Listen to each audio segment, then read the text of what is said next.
Garuda Express, an international courier service. Bharti Airtel, Reliance Jio మరోసారి రచ్చకెక్కాయి. దేశంలో అత్యధిక వేగవంతమైన 4G నెట్వర్క్ ఎవరిదనే విషయంపై ఈ రెండు టెలికాం సంస్థలు అమితుమి తేల్చుకోనున్నాయి. దేశంలో వేగవంతమైన నెట్వర్క్ తమదేనంటూ ఎయిర్టెల్ ప్రచారం చేస్తున్న సంగతి తెలిసిందే. అయితే దీనిపై Reliance Jio Advertising Standards Council of ఇండియాని ఆశ్రయించింది.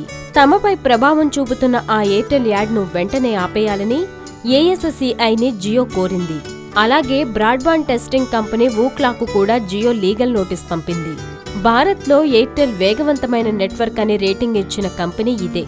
అయితే రిలయన్స్ జియో ఫిర్యాదుపై ఎయిర్టెల్ ప్రతినిధి స్పందించారు. బ్రాడ్బాండ్ టెస్టింగ్లో ప్రపంచంలోనే ప్రధాన కంపెనీ అయిన వూక్లా భారత్లో అత్యంత వేగవంతమైన నెట్వర్క్ ఎయిర్టెల్ అని రేటింగ్ ఇచ్చింది. మా యాడ్లో కూడా ఈ విషయాన్ని స్పష్టంగా చెప్పాం. దేశవ్యాప్తంగా సరికొత్త స్మార్ట్ఫోన్లలో ఇంటర్నెట్ వాడుతున్న కొన్ని మిలియన్ల వినియోగదారుల నుంచి డేటాను సేకరించి వూక్లా ఈ రేటింగ్ ఇచ్చింది. దీనికోసం పాపులర్ స్పీడ్ టెస్ట్ను వూక్లా వాడింది అని ఎయిర్టెల్ ప్రతినిధి వెల్లడించారు. ఎయిర్టెల్పై ఫిర్యాదు చేస్తూ మార్చి 20న రిలయన్స్ జియో ఏఎస్సీఐకి ఓ లేఖ రాసింది. ఎయిర్టెల్ యాడ్లో నిజం లేదని, వినియోగదారులను తప్పుదోవ పట్టిస్తుందని జియో ఆరోపించింది.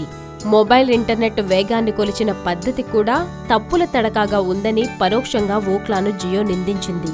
దేశంలో 22 ఏళ్లుగా ఎయిర్టెల్ ఆధిపత్యం కొనసాగుతుందని, అలాంటి సంస్థ ఇంత అజ్ఞానంతో వూక్లాతో కలిసి ఇంటర్నెట్ స్పీడును కొలవడమేంటని లేఖలో ఆరోపించింది.